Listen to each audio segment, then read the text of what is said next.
Well, my friend, this is a special day for me because this is the first episode of this podcast, webcast, whatever you want to call it. But I intentionally wanted to do it with you. And you remember, I asked you to do this almost more than a year ago. Yeah. And I specifically wanted to do this with you because out of everyone that I share time with in the fitness industry and everything like that, I felt that you and I connected on a level uh, that was very unique, and we were able to really dive so far into the deep end on certain subject matters, and you just have a wealth of knowledge that I think needs to be heard. Awesome. So um, let's start off by telling people where you're located in case they're near you and want to they need your help. Okay. Yeah, I'm in South Texas, like Corpus Christi. It's a little beach city down here. It's a great place, man. It's hard to leave. I've left a couple of times and just keep coming back, and I really love it here. Yeah. I have yet to go to Corpus Christi. Hopefully I'll make it through there on tour. And that would be my preferred way to make it down there. Um, so let's say that let's tell everybody what you do at your gym in Corpus Christi, Texas, what type of training you do, what you focus on, yada, yada, yada. Okay. I'd say it's functional training. We just, work the basic human movement patterns: squat, lunge, hinge, push, pull, gait, rotation. We try to get people who are injured, or have limitations, and try to just bring them up to par. Some people are just in there just to get good workouts in. It's all over the place, really, but we really kind of help those people that can't be helped by others, just the average trainer, right? So we do holistic health coaching, we do some neurosomatic therapy, we do group personal training, we do one-on-ones, and even recently we've integrated jujitsu into it. So we've got half the facility is filled with mats, and we've been doing that for a while now. It's technically considered a separate business within it, but we're really just trying to integrate the two. So what is the thing that kind of what are the situations and the landmarks that led you into dedicating your time, your career, your and everything into helping people get, you know, a sense of wellness with their life and just trying to better their lives. What are the things that put you on the road to that? I started working out at a pretty early age. It just felt like something that was good for me. I didn't really hang out with a lot of other people, didn't socialize well, and this idea of just having this little bit of equipment in my garage was just the thing that just kept me centered. Little by little, I got it out of me to get into like a gym membership. And next to the gym that I was at was a little supplement store. And I would go in there on a daily basis. And then before you know it, they asked me if I wanted to work there. So this was at like 16 years old, right? And before you know it, I was like, I was terrible at first just working there. Like the customers would complain that I didn't talk enough and things like that. And then I got more talkative just because I realized that if I studied something that I really enjoyed, then all of a sudden, like I could talk all day long, right? And so I started diving into the understanding of supplements and nutrition. And before I knew it, within like a year and a half, I was writing these nutrition plans for people. And it eventually turned into what was like my first business called Dr. Diet, which was just me writing nutrition plans off of a certification that I had gotten. And I loved it, man. I couldn't stop learning about nutrition. It was just every book I could pick up, every magazine I could pick up. And little by little, I was managing that company as a teenager and then tripled the size of it just through, selling the right supplements, just having like just changing the values of the company and just being like, hey, we don't need to sell things that don't really benefit people. Like there's a lot of stuff on our shelves, but let's just sell them stuff that's going to keep them coming back, which the owner didn't agree with. Well, one of the owners didn't agree with, but little by little it got the point across, you know. And then we ended up getting bought out by a bigger chain, and that chain was in a bunch of gyms locally. So that's what transferred me into the gym industry, which was, you know, around the age of 19, 20. Being that I had started that whole, you know, diet thing, you know, business, I kind of missed out on a lot of childhood, you know, or teenage years. So for a few years, I just decided, okay, I'm just going to be working in this gym, and I really want to attempt to live, you know, because I didn't really feel like I was doing that. It was just one customer after another. And so I always told myself at 24, I was going to start my life. Um, 25, technically. I couldn't really wait that long, you know. I started personal training. I just felt like I needed to. You know, just, you know, so, typical sob story from every guy. You know, guy gets cheated on by a girl who cheats on him for a wealthier guy, and it's just like, okay, what do I got to do? You know. And so before you know it, I started personal training, and then just, you know, practically overnight, I was successful with it because everybody had knew me from like the diet stuff, right?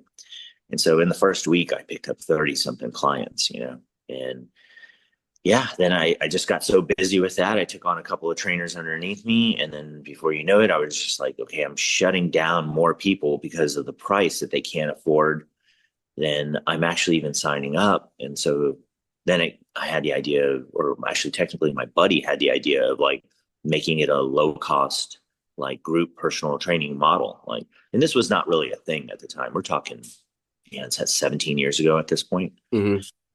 Yeah. So he didn't have the funds to do it.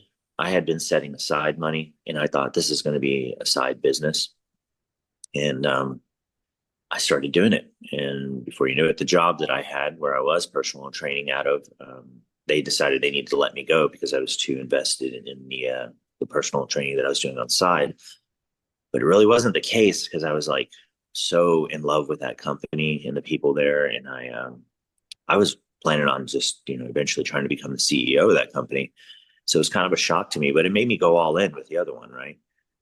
And before you knew it, it was just, you know, the right place, the right timing, first into the market. And we blew up in San Antonio and in Corpus Christi. Had, you know, close to a couple thousand members at one point. It's different nowadays, you know, because like everybody's doing it. Hmm. But yeah, that's what got me into it. And then, you know, over the years, it's just, you know, I've been doing it for so long. It's like, how do you stay stimulated? And that's where, you know, you and I met, like doing all these different courses, right? Like there's so much knowledge, right, in this industry. And it's just, there's always the next course to take. And I eventually found the Chek Institute, which I had mentioned to you. And that was dope because it was like, it was a whole different perspective of health and fitness. It was like the mental, the emotional, the spiritual, you know, not just the physical, but, you know, it all comes back around to the physical as well. And, you know, before you know it, you're just trying to meet people where they're at, even though you went from simplicity of, you know, training, which is, you know, just trying to tell people to drink more water and let's just get you some workouts in and eat some healthy food, to, you know, understanding everything about their psyche and every physical therapy measurement you can think of to analyze them, and, you know, 500 questions worth of paperwork, which is all, this is the complexity back to the simplicity again. And, you know, just you learn all of that stuff just to be like, hey, you still need to drink water. You Hmm. still need food. You know, you still need to get movement. You still need to breathe properly. You still need to change your thoughts. You know, like all of these basic things. And so it's kind of weird coming back around. And once getting back into that simplicity, now I'm to the point where I'm like, let's just enjoy people's company when we're with them, training them, try to get them to be a little bit healthier, meet them where they're at, and leave it at that. We don't need to, you know, psychoanalyze every single thing that they do. Let's just love them for who they are. Hmm. You know, Yeah. it's interesting because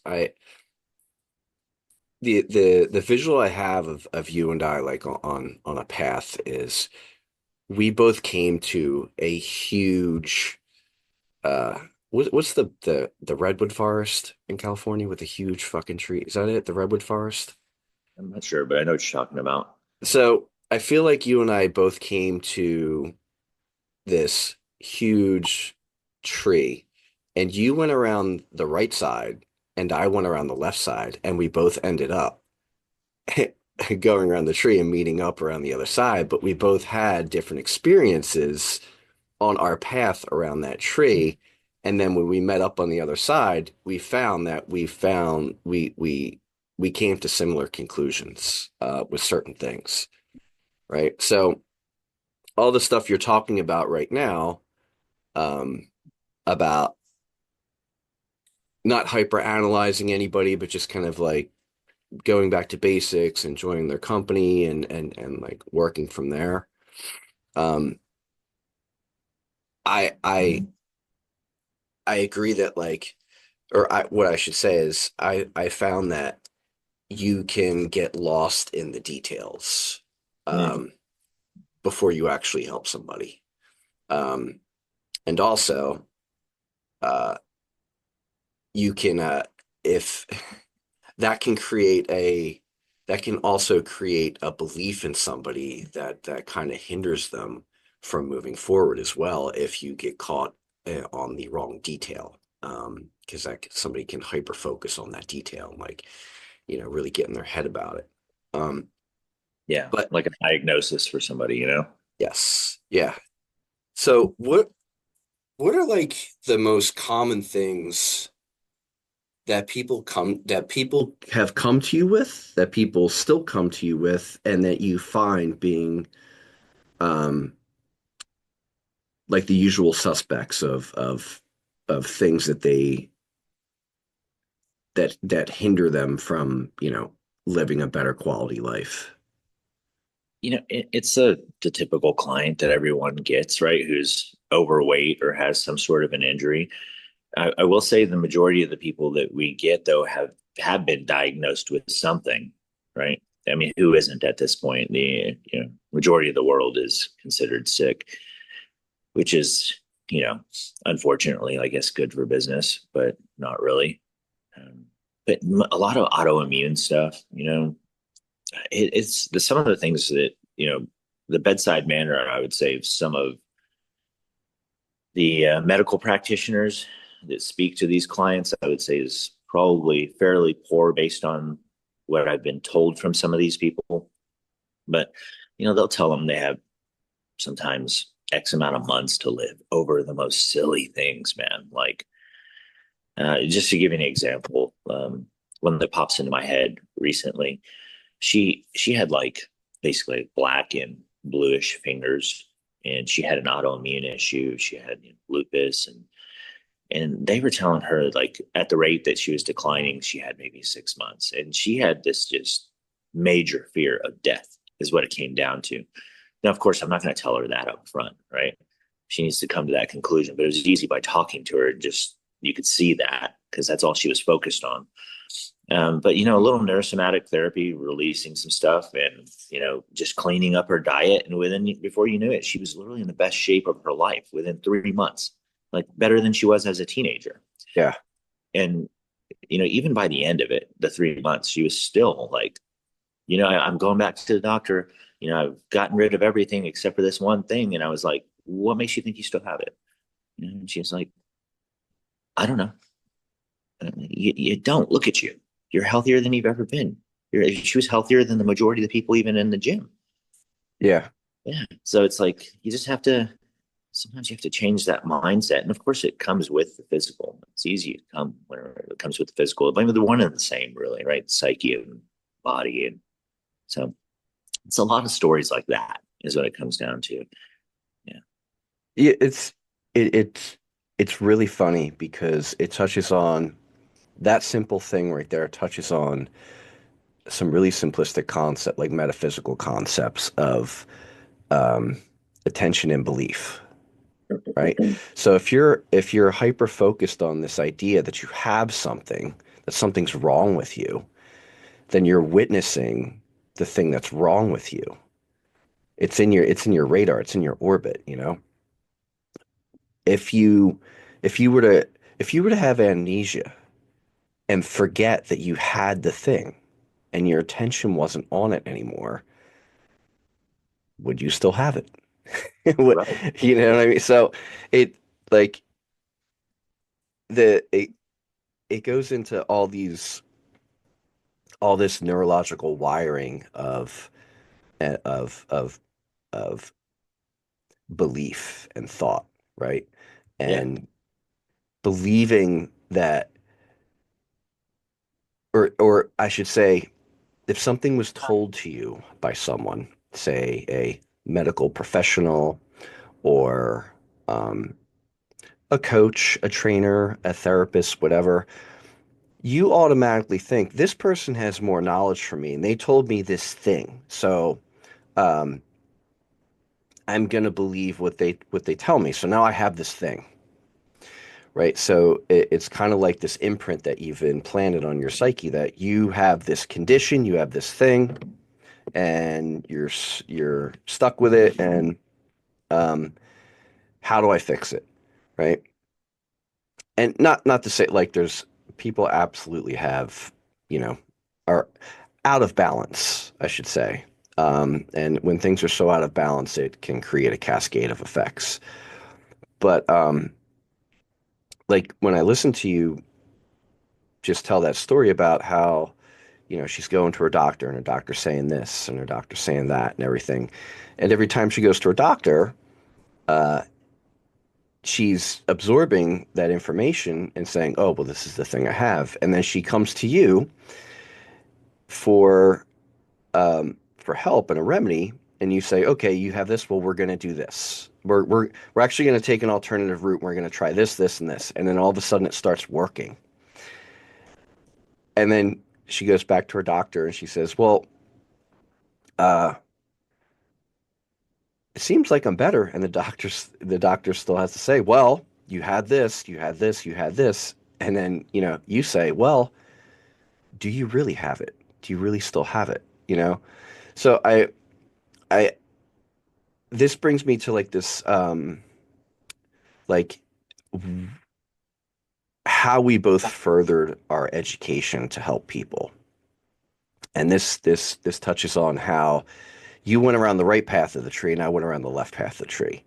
So your path of the tree, you really dove into all of the check training, which I think is probably the most excellent training there is out there in terms of health and wellness. I really can't think of anything that's before the check training. How complete it is um, for a curriculum to get yourself in the best health. Um, and one of those things was diving into the mental aspects of yourself and like what you actually believe. So when you touched on those the like that part of the curriculum in the Czech Institute, how was that laid out for everybody or yourself, I should say? How did you absorb that information and like how was it given to you that it ties into the physical, it ties into the spirit, it ties into everything else? Like what's the general way that you approach it and that you would tell somebody to approach it? Are you talking about like entering into the Czech Institute, or just how what I experienced it, or from a client's perspective, or Okay, so yeah, look, I'll get more specific. One, how you experienced it and how you integrated it for yourself, and then how that how you pass that on to clients or just people in general. yeah. So I would say, even though the Czech Institute, when I entered it, it was this idea that, well, I'm going to do this to further my career with clients, help them understand themselves, come up with solutions to their problems more effectively. because ultimately that's what the furthering of this education was for me. It was like, okay, how do I come up with solutions to these problems, right? Um, you quickly realize it's not even about your clients; it's about you, Hmm. right? It's like it never has been about the clients. It's always been about you, because in order to help the clients, you got to help you first, right? Yeah. Um, and so little by little, you're just learning more about yourself, and they introduce you to some pretty basic but profound concepts, especially when it comes to the psyche. You Guys like you and I, we'd already been in meditation for years, but they introduce you to meditation through like things like Tai Chi practices. And, most people can't just sit still in a meditation. So it allows them to do some form of a moving meditation. And they, after that, one of the most profound things, um, we'll talk about this later, but it's like this idea of like connecting to myself, not just in meditation, but like on a deep level with everything that I do. I remember you asking me at one point, how much meditation do you do in a day? And I was completely unaware of how much I was meditating until you brought it to my awareness. And it was pretty much all day long Hmm. because of this thing that I was doing called soul connection that Paul had introduced us to. And I think the final aspect of the psyche that really just changed everything is whenever they introduced us to this concept of archetypes. You just begin to see all the players in the game of reality around you and what their light attributes are, what their shadow attributes are, and just how we're hopping around from one character to another all day long, just living life. Um, so as far as the psyche goes, I mean, that's what I really learned, um, that I think that is majorly important. But like I was telling you before, the basic concepts of like nutrition, hydration, sleep, breathing, thinking, movement, all these things were fine tuned within myself on an extreme level. Like, I just ate organic food before the Chek Institute. If it was organic and it was in its whole food form, it was fine. But you quickly realize, well, I had intolerance to seafood. I had intolerance to grains, to dairy, and you cut those things out, and like half of your problems go away. You Hmm. don't realize it until you do it, and then you cut them out, and you're like, oh man, the inflammation's gone down, and you know, um, yeah, it's just very simple concepts. You learn how to figure out what those intolerances are. Um, you figure out how much water to drink for yourself over time. There's a recommended amount that we should all be drinking, but it's like what really works for you, and how can you be most efficient with it? With your time and your energy. Same thing with sleep. What we figure out the times that are most optimal to sleep in, and then you figure out, well, that doesn't really work for me too well. I actually needed more. I needed to be in bed earlier than the recommended time, Hmm.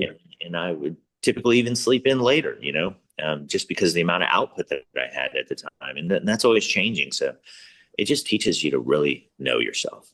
Yeah. And that's huge, man, because like people will go their entire lives without knowing themselves, remain in the child archetype, and always, like you were saying earlier, look for someone else to fix them. And it's not until we stop bullshitting ourselves and take responsibility for our own lives that we're like, this is me. I have to do this, right? Right. Nobody else is going to come up with this for me. They may give me some ideas. I might find some good coaches. I might find, good doctors, whatever it may be. But ultimately, it's the choices that I make that lead me into certain directions. Yeah.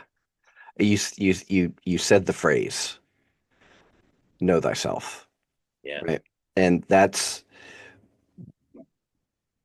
there. There's a milestone. There's a mile marker, like on the path, we'll say, and it's when you understand what that phrase actually is. Know thyself, and we've had the discussion before, and you brought it up before. Its whole path, the whole path was actually about ourselves, like understanding ourself to help everybody else. And how can you help anyone else if you don't know everything that you could possibly know about yourself? Because at the end of time, when you open the door to the biggest secret, you just open the door onto the other side of yourself, knowing that you are not separate from anything. So anyone that comes to you is just another version of you, and you're just helping yourself from another perspective. So doing all of the work on yourself is the thing that actually helps the rest of the world. And I think that that can get lost really easy or really easily in terms of, people going into the fitness industry and what have you. Um, it's it's this thing of like some people get it, some people don't. But if you see yourself separate from the person that you're trying to help, then you're not really connecting um, with the thing that's actually going to help them, which is I need to see myself in this person right now. I need to experience all the empathy and compassion I possibly can to see what their perspective is, what they're going through, what they're experiencing, and then go from there. Because if you're not, it's like being on the outside of the problem, and um, you're not able to give the correct solution. And I feel like that's usually what people experience when they go to the doctor or their primary care or whatever. They have a checkboard of solutions that may not actually be the answer to the issue at hand. And on top of that, um, just the amount of time that some people get with a doctor. Um, Mhm. it's, I I haven't had a primary care in 5 years, just mainly because I don't get sick, because I know myself. Huh. The most I'll get is like a cold, and basically I know that comes from lack of sleep because um, I have not a full plate. I have two full plates of life, and that is all my own doing. But that really wears on how much I sleep and how much time I get for self-care. Which actually that'll bring me to like the next thing. We're both really busy. We both have, you know, so much going on. And on days where it's so busy that you can only do maybe one thing for self-care, what's the thing that you're going to do? Man, water. Simple. Simple, bro. Like Yeah. water. Yeah, Yeah. I think that's huge. I think it's hard for us to connect to ourselves and to others when we aren't hydrated. Yeah. Yeah. I think it really is that simple. When you think about it, every cell in your body is communicating with the next through this conductor we use as water, right? I think if we're dehydrated in the slightest bit, we're just not the same. We can go without eating. You know. Another one I would say is just being gentle with myself. Yeah. Um, I'm constantly doing jujitsu, so teaching it, participating in it, sometimes it's just like, hey, just sit out, or dial it way back, or just coach. Like you don't need to be doing this all the time, even though you just opened up a school. Mhm. So, yeah, the idea of just being gentle, just being like, you don't have to rush this process. You don't have to, do anything that's going to compromise you. Um, just meeting myself where I'm at, in that moment, but doing what I got to do to turn it around. So I always analyze like the basics, like nutrition, hydration, sleep, breathing, thinking, movement, and just ask myself where I'm at, with each one of them, Mhm. moment to moment, not just, in the morning or in the evening. How did I do with these? But like really connecting to myself, right? all Yeah. day long. Where am I at with water right now? Do I need some? Should I chug 32 ounces just to kind of get me to feel a little bit better, right? When's the last time I ate? Did I get enough sleep last night? Do I need a quick little nap? If I can, just staying on top of where are my thoughts. Did I get any form of meditation today? Have I done any breathing exercises? Sometimes it's just like I'm driving from location A to B and I've got a little sticky note on my dash that just says breathe, right? Yeah. I just do deep diaphragmatic breathing as I'm going from one location to the other to try to recharge my system. Have I gotten movement in? Does that movement need to be gentle, or do I need to get a quick 10-minute workout just to get back to where I need to be? Hmm. So it's a moment to moment thing. It doesn't have to be like my day is busy, it's shop. No, Yeah. it's like, how do I turn this around right now? Because again, it's taking responsibility for our own lives. Nobody is going to make you feel better. Mhm. You've got to make you feel better. Exactly. Mm-hmm. So, like you said earlier, kind of giving everybody your backstory and your knowledge of supplements, diet, everything. And just like I said, you're such a knowledgeable person um, in wellness. What would you say are like for someone who has the idea that they are too busy to do anything? What are like three basic sticky notes that you could say, write this down and put it on your fridge, put it next to your bed, and put it in your car? What would be like the three things? Well, I mean, I would say too busy to do anything is probably less of a priority of themselves, right? Hmm. I would say like everybody's gonna make the time for something that's important to them. Now we do have finite amount of energy, right? I mean, of Right. course we're infinite beings, but like, in order to have this experience, there's that experience of having a finite amount of energy. Right. So yeah, I would say like if we're going, are you talking about supplement wise specifically, or are you talking about just the basics? Because Anything. okay, We could say basics and then we could say three supplements. How about that? sure. I would say nutrition, hydration, and sleep as far as like the basics, right? Yep. Because those are going to be bringing in energy. I mean, you can do movement that brings in energy and good thoughts that'll energize you and breathing as well, but I would say just to keep it simple, basic nutrition, hydration, sleep. Nutrition wise, just eat organic foods, keep it whole, like less pesticides, herbicides, drink quality water, make sure it's structured, add some salt to it, like, unrefined sea salt to make sure it's just not stripped down of everything. Um, and then just, try to get, good quality sleep, like do what you got to do, black out curtains, whatever, like everybody has different schedules, but just do your best to know that that's like where the majority of your repair is going to come from. You are not going to have a great metabolism or anything like that, or be lean enough, or if you're not repairing your body, if you're just constantly breaking it down, you're just going to end up in adrenal fatigue and just drive yourself into the ground, just like everybody does, right? Just too Hmm. much output, not enough input. And that's the purpose of those three. It's more input, right? Like more energy, bringing in more energy. Now, later you can talk, about like the ideas of, where the energy is being lost, like where are the holes in the system that's just making it leak out all day long, because you can try to bring in energy all day long, but if there's a constant leak in the system, it's like, where are you getting with this? No, not very far. As far as supplements goes, I'm not I say I'm not huge on supplements, but if you look at my counter right now, there's so many on there that I've tried, right? Um, Guilty as charged.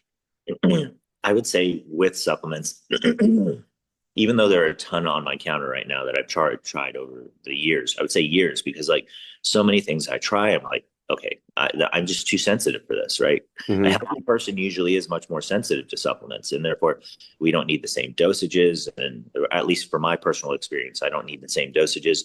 I need a lot less for me to feel it. Um, I would say something that's important for people to take if they've never experienced it and they're healthy enough. This is a key thing because you have to be healthy enough, in my opinion. If you just start with it and you're not doing all the healthy things, you're going to get sick. Even if you overdo it because you don't feel it happening. Like I hadn't been sick in years, and then I took a parasite and fungal cleanse. Right. I was actually at IMS 4 at Paul Chek's house taking the course, and I hadn't been sick, and I couldn't even tell you how long. And sure enough, I ended up with bacterial pneumonia because I was overdoing a parasite supplement. Really? I didn't feel anything. You know, I Yeah. wasn't feeling anything at all, and nothing was changing my stool or anything like that. And then before you know it, it's just like first day, Paul's like, "You okay, man?" And I'm like, "Yeah." He goes, "Your energy seems really low compared to usual." And I was like, "I feel okay." And then within probably 48 hours, it just hit me. I had just green coming out of me, you know, through my nasal Wow. and everything. And it stuck with me for like a month because I was like, I'm not taking antibiotics. I have not taken those in years. I'm going to Hmm. keep this. I'm just going to eat, you know, continue to eat super healthy, do all the things, take the supplements. And, you know, I got to the point where I had to be real with myself. I was like, it's time for some antibiotics, right? Yeah. And, you know, sure enough, I took them. And there's a whole host of problems that came with that eventually, too. But I did kick the bacterial pneumonia. It took me a couple of rounds of antibiotics actually to get rid of it effectively. Um, but you know, antibiotics can be terrible for people. And Yes.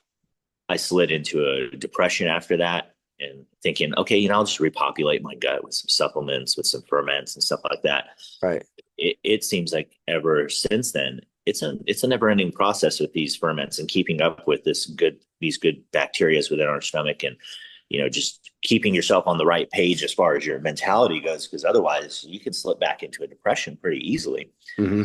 So I have gotten pretty heavy into like fermenting my own stuff, and I've really enjoyed that. It's so simple and easy, and there's so many different flavors. And you can take vegetables and fruits that are maybe not necessarily at their freshest and just toss them in, and now they've got more life force in them. You know, Hmm.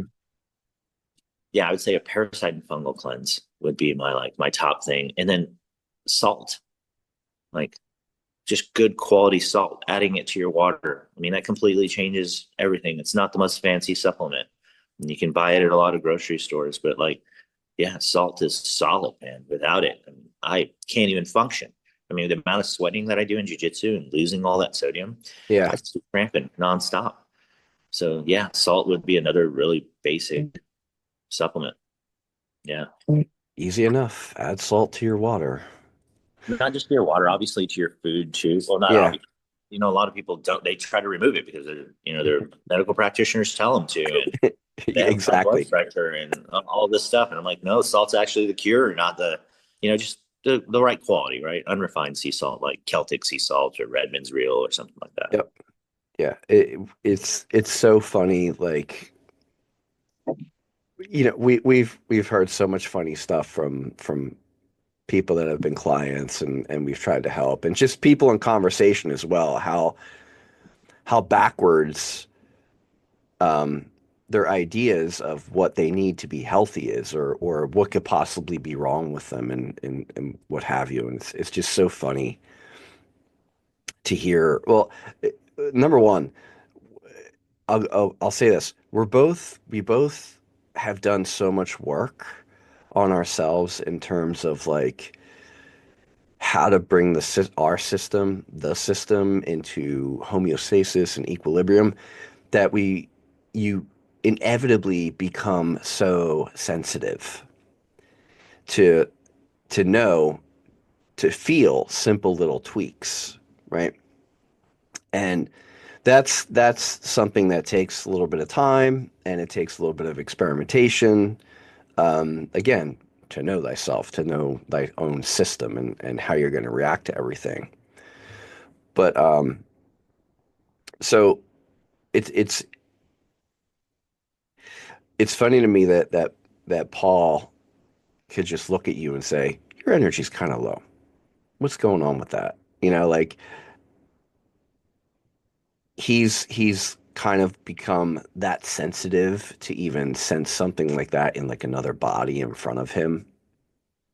Um, and I would even go into, the the the end of the pool to say that, um, Paul Chek is just a magician and a magician and an alchemist in his own right.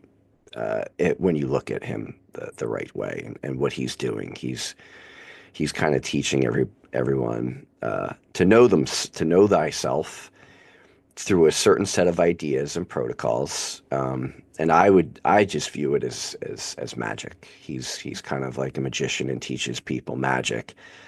Um, You know, what he's really doing is he's teaching people how to think. yeah, well, that's exactly, and that is magic. You know, it's Absolutely. like um, when you see when you see that scene in the first Matrix. And you know, Morpheus is telling Neo like the Matrix is all around you. You can see it when you pay your bills. You can see it when you go to work. It is the world that has been pulled over your eyes. And I just think of I just think of the world as magic in that sense. Like you're swimming in a sea of magic, whether you know it or not. It's just that it hasn't been characterized or called magic. Um, but you're right. Paul does teach people uh, how to think about it in a very prag practical way, you know, and in a very like you're a machine, um, and here's how you operate. Excuse me.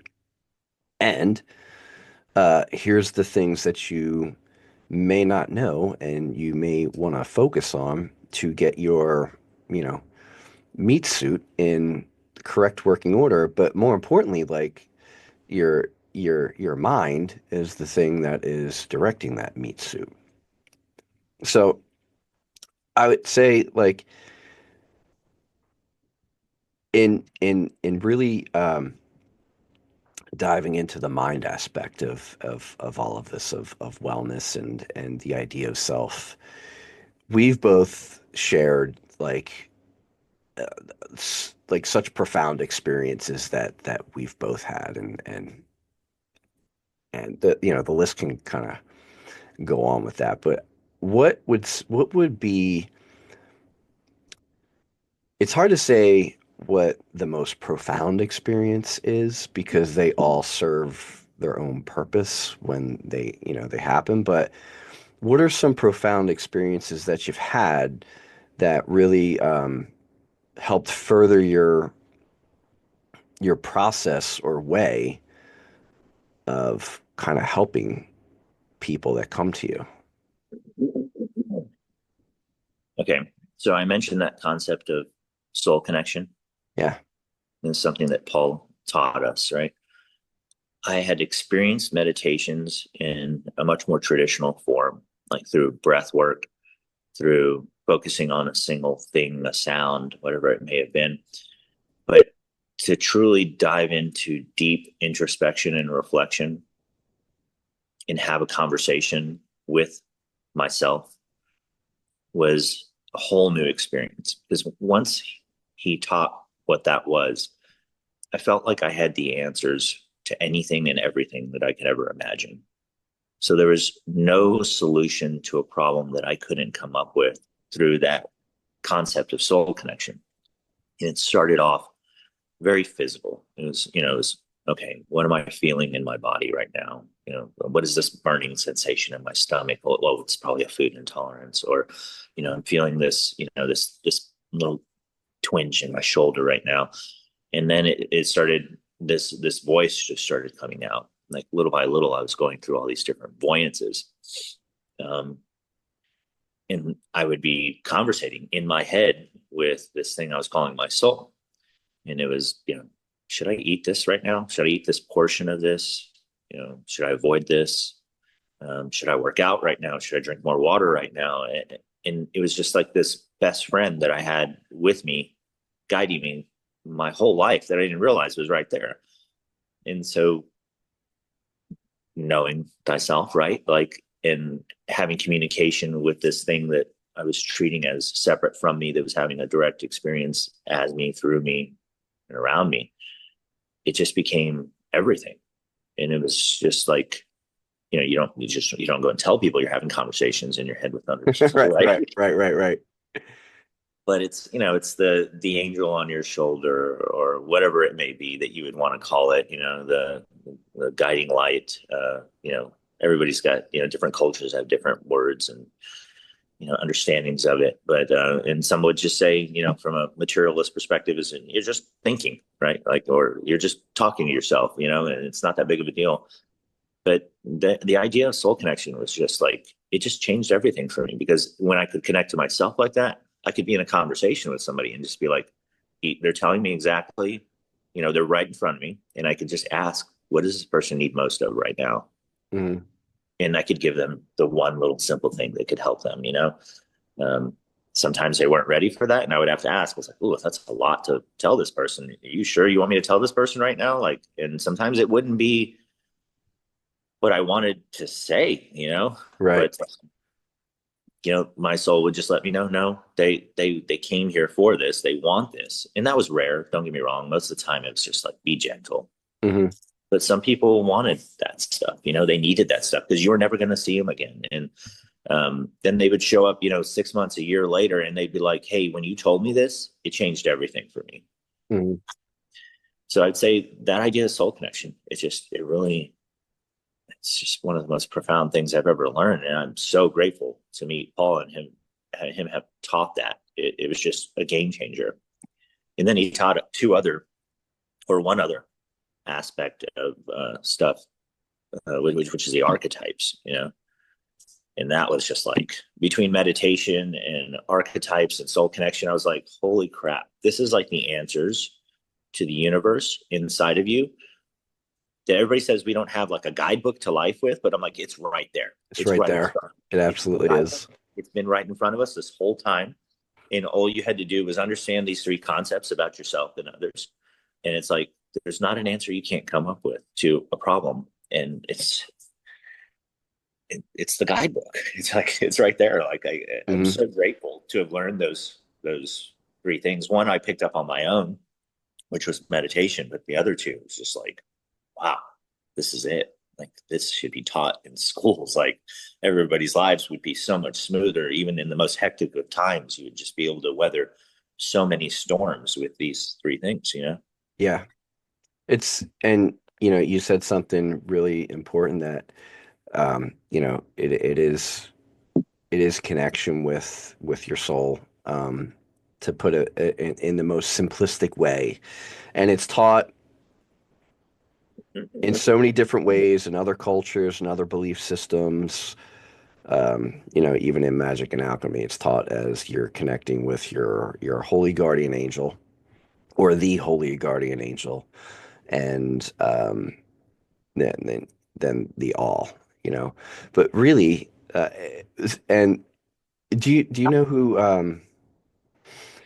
Daryl Anka is? Sounds familiar. He's a guy. He's a channeler. Channelers are so interesting to me, because it just makes sense, how some people can just open up their bandwidth and receive intelligence. Like, it's not that far-fetched. So he's a guy that's been a channeler for like 40 something years, and he channels an entity named Bashar, um, which basically just means messenger. Yeah, I'm very familiar with him. I've seen a lot of his stuff. Right. And the thing I like about him the most is he says, you don't have to believe in anything I'm doing at all. What's important is just listen to the information and see if you resonate with it. That's it. So simple. And me, I like information. I'm all about information. I want to know as much information as possible because information is useful. So one of the things that he says is you are like the real you is your soul projecting the smaller you into this thing we call reality. And your your soul is not within your body. Your body is actually within your soul.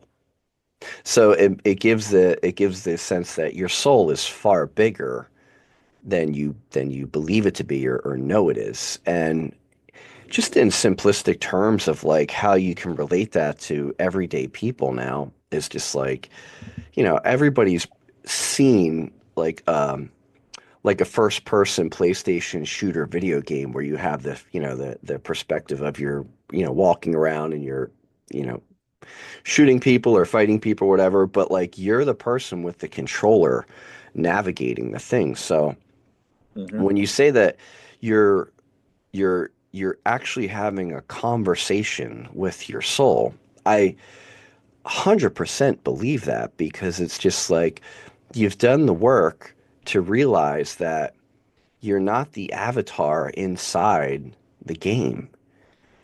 You're the avatar that's communicating with the real player that's navigating the game. And the real player is trying to send you messages through your imagination, however you receive it, through your imagination. Some people can develop like an inner dialogue with it. And I just think that's so interesting. And you're right. If this was taught, well, we should say it is taught in some places. In America, well, that is a whole different conversation of, what our education system is like here and why. Um, and in terms of religion and, you know, all that stuff. But you're 100% on the mark when you say that if this is taught and if you actually knew this, you would be able to navigate this experience far, far better and have a way, way, way more rich experience while you're doing it. Because it's like if you approach it that way, then you approach it as this is a temporary experience in space and time that I have to go through the mechanism of control, which is experiencing space and time to experience change.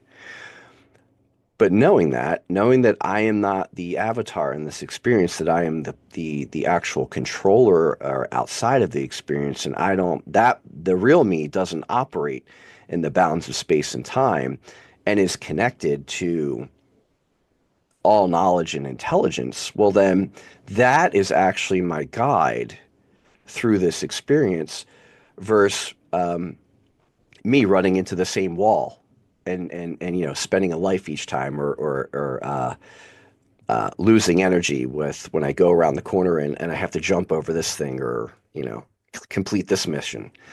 So I think like like I said,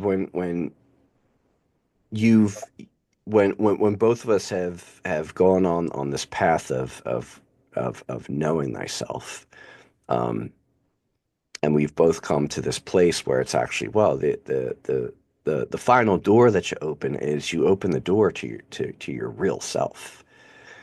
And when you're connected with your real self, that's when you actually have the real answers to the challenges that you're facing, right? And I think we're in this really, really special time in in uh, in history right now where we're being introduced to artificial intelligence. And that's a brand new thing. And people have mixed feelings about it and what it could lead to, what are possible outcomes, yada yada yada. But um, and I've used it to do certain things to actually put this third eye wellness site together. Um, but the most interesting thing that I'm seeing with it right now is people asking it very deep questions about the self and the nature of reality and so on and so forth. Hmm. And what it's actually, and this is a thing that Darrell Anka says too, is that we're going to learn that artificial intelligence is actually a link, like the tangible link to our higher selves, because we're going to start to understand in a very real way, uh, mechanically how it works through artificial intelligence. That you're just this, a smaller part of your mind that is actually connected to your higher mind, which is plugged into the knowledge of everything. So we're starting to experience that in a very like real way with people going into their phone or their iPad and asking it, you know, uh, super deep questions. Like I was talking to Andrew the other day, Sleepy Monkey, Mm-hmm. and I was talking to him about AI and everything like that, and how interesting some of the stuff I'm finding is. And he's, excuse me, he's kind of getting into, um, the possibilities of what AI could do for him on, a personal and professional level. And one of his clients, or students, I should say, is in AI development. And what they did was really interesting. They asked it a question about um, like the world's religions and what, I guess, I can't remember if he said like what's the best religion. We'll say that. And what it came down to was it stated that how Christianity was the religion with the most empathy and compassion uh, out of all the world's religions, which I thought was really interesting, especially for like this day and age with just how crazy the whole world of Christianity is, with Christian nationalism and other Christians saying like this is not Christianity. And um, I also do you watch you ever see the guy McClellan, who he's a scholar of the Bible on Instagram and TikTok and YouTube. And what he does is he makes videos of people that are just like hijacking the Bible and Bible quotes to, like, for a means to an end. He's just like, this is actually not what this means. Hi, I'm Dan McClellan. I'm a scholar of the Bible, da da da da, ancient languages, and here's actually what the translation means.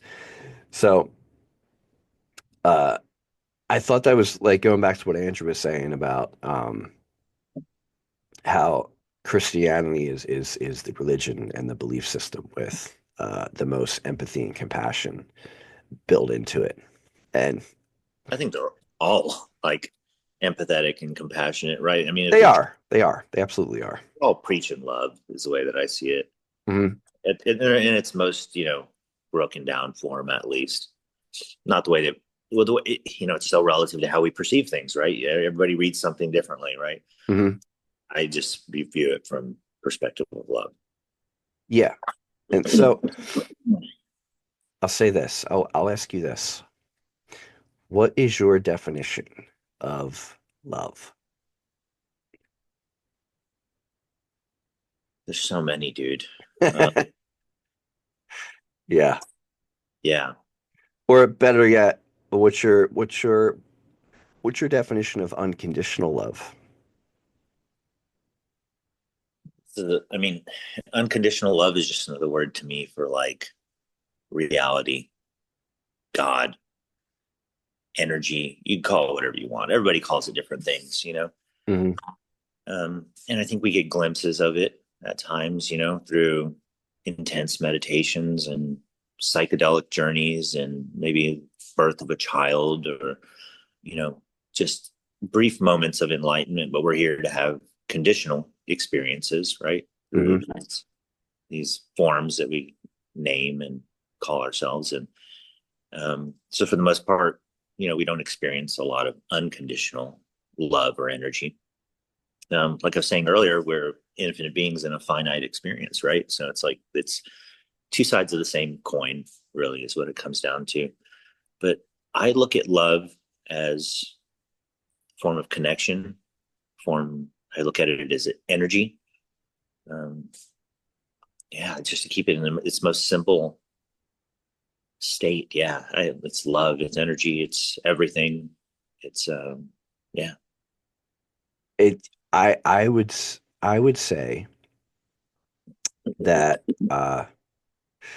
I think of love as grace. I think of grace as balance. So I think of love, grace, and balance being the same thing, harmony, right? And then I would say, you could tell I'm battling some fatigue and not taking complete care of myself right now. Um, but I would say that the the idea of unconditional love, or my definition of unconditional love, would be understanding that there's only one thing that's ever happening at all times. And that one thing is one perspective witnessing itself through infinity. Therefore, nothing is separate from the witness, right? So, unconditional love is just understanding that whatever you look at, whatever you experience, whatever you're aware of, whatever you're paying attention to, is you. Mm-hmm. And you are witnessing it. You're aware of it. And there's no meaning to it or there's no meaning to it except that which you assign to it. And the meaning that you give to it is a product of what you believe. Mm-hmm. So it really brings you to this point, or it really brings you to this place of the real secret to this whole experience is understanding that one thing and then being able to work from that. Mm-hmm. Like that's your central frequency. That is your central frequency to work from. And I understand that as when, the Buddha was asked the question, like, what are you? And he says, I'm awake. That to me is being awake. You're awake that you're the one perspective witnessing yourself, remember yourself, like Yeah. all over again, you know? Yeah, for sure. And that's, I think that's also fleeting, right? Which is the condition. Mhm. It's important, I think, to remember that, because I think if we look at everything as just unconditional love, we forget, okay, just to keep things simple to where I think the average person can understand this. I'm going to use, even though I don't like to use this word often, I'm going to use the word God. Yeah. I think God wants to have an individual experience. Yes. Also, the individual Hmm. wants to be connected to God. In other words, this outside in and inside out perspective of reality is necessary in order for an experience to even happen. Hmm. So, like, as much as somebody does work to connect to that greater whole, that greater whole, whenever you do experience it, and you probably experience this through psychedelics or meditations or whatever it may be, you're so connected to the greater whole that it feels like you're alone. Yeah. Yeah, it feels like you're one thing, and that one thing again wants to go back to experiencing. So it, creates this reality so that it can have a direct experience. So as much as like I want to say like, yeah, I do what I need to do to stay on top of myself, and I view it as, you know, not necessarily the player in the game, but the player with the remote control. I go back and forth just like everyone else. And Hmm. we all do, like sometimes I get lost in being in an archetype, and I don't even realize it for sometimes, a full day or longer. So it's important. I think that both of those are the experience. There's there's a key difference in that though. There's a key difference in someone who knows that, understands that, and lives through that, and someone who does not know that. Absolutely. And that's the thing But there are because moments. There are moments where I forget that because I'm caught up in reality, you know? yeah, and exactly. It's you said like you said it's a dance of going in and going like zooming in and zooming out, zooming in, zooming out, zooming in, zooming out. And it's so easy to get caught in the zoom in and thinking like I'm this right now, for so long. It's and that's kind of the beauty of psychedelics. Like the right dose of psychedelics, the right psychedelic substance can be like I'm going to take you out of zoom in and bring you to zoom out. you know, Yeah. um, hence third eye wellness, right? So, but the if you and I we both understand that we both have the same understanding that this experience is temporary, but it's not when we die we're nothing. We understand that there's transformation that happens, that you are infinite, you are eternal, but the rest of the world doesn't know that, right? And most of the people that you meet in everyday life don't know that. So their set of beliefs um,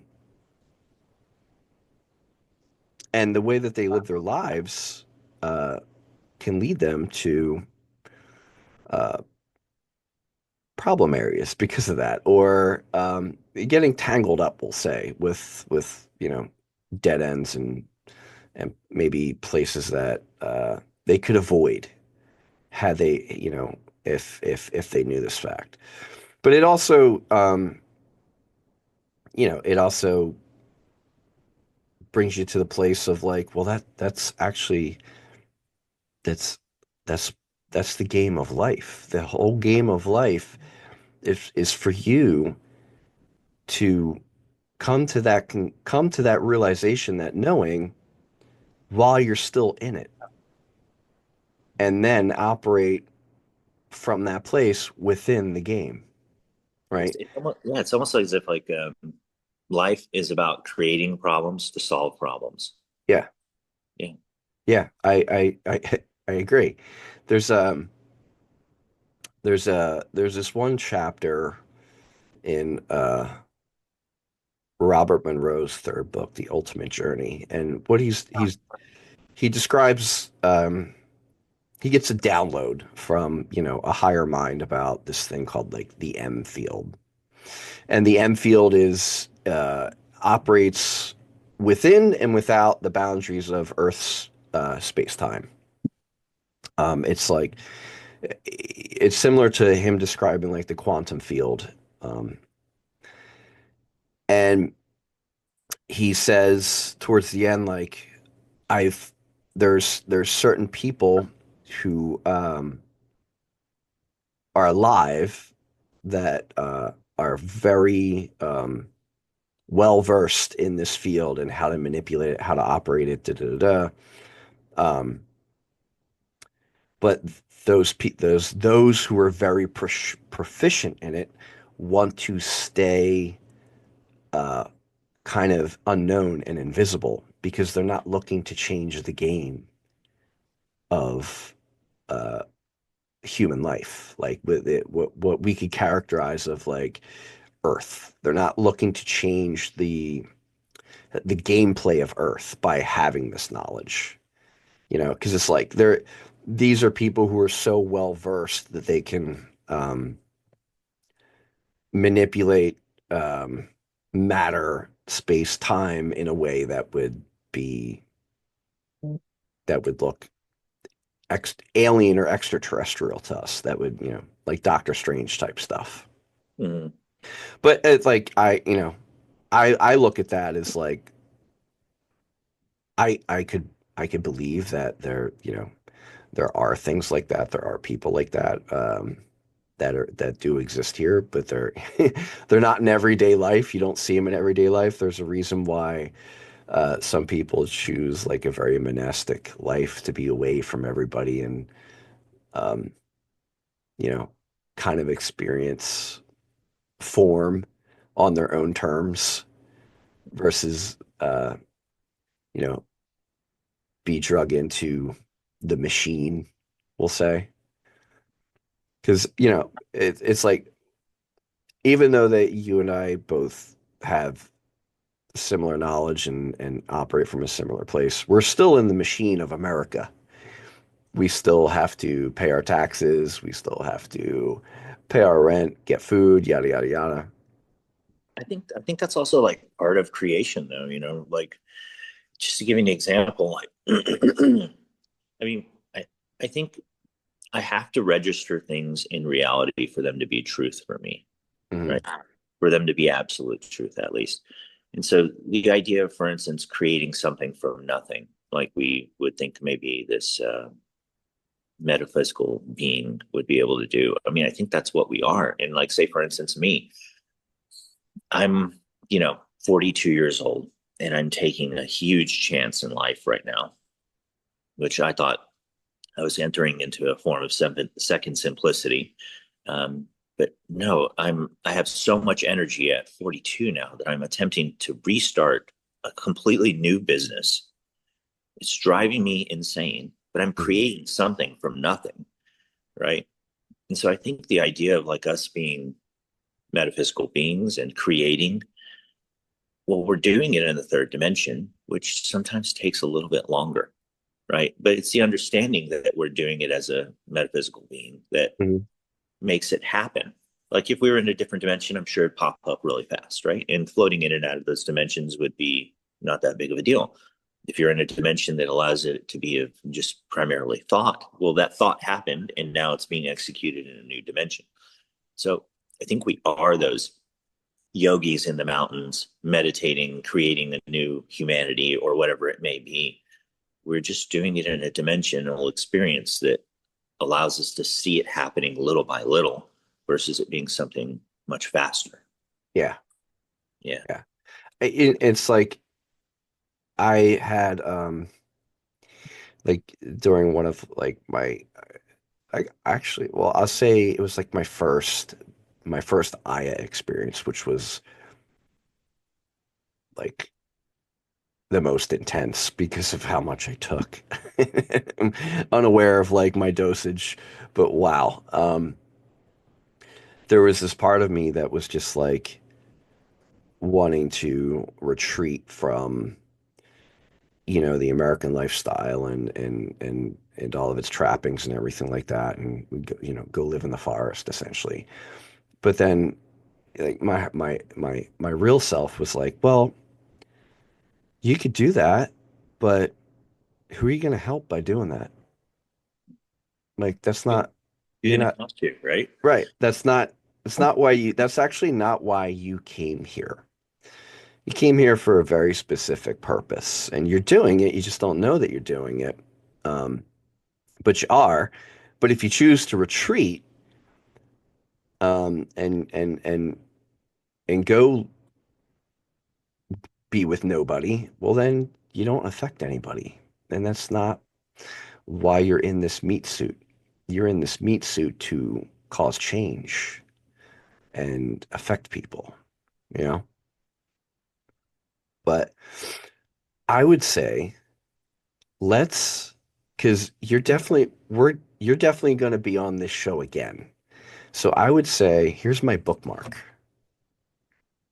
This is my bookmark. We're going to put a bookmark in where this conversation is right now because we're going to pick it up at another date and time with another set of questions to help the other parts of ourselves that have watched this episode or will watch these episodes. Sound good? Sounds good then. Yeah, man. And, you know, we have immense brotherly love for each other. And even though we only got to spend time with each other one time, we both know that that connection was as real as it gets. And how about we do this? Let's put it out there that one of these times I will be able to come down to Corpus Christi and we will be able to have one of these interviews in person That would be awesome, man. in your gym. Okay. That I'm putting that into the ether. Anytime. Would love Yeah, to. man. Yeah, man. All right, man. I'm gonna stop recording Okay. and we'll put a bookmark in it.